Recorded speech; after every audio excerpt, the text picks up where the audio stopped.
Hello there, today I'm going to talk about another extension. It's called Create a Google Sheet. We maximum people are connected or familiar to a Google Sheet. What is this? This extension creates a new Google Sheet in one click. This extension creates to Google Share in a new tab with a clicking. So this is the icon bar and I'm clicking and you can see the Google Sheet is an online with your one click. So here you can add your name like Lara too, and you can add the date. Also you can add the name like how you would like to shift it your sheet, Google Sheet, as you want to do. So you can do it like,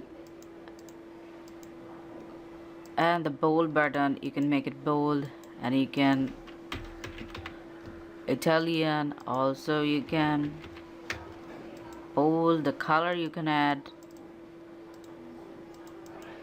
See, so this is how easily within one click you can you can go to the Google Sheet or in online. So thanks for watching.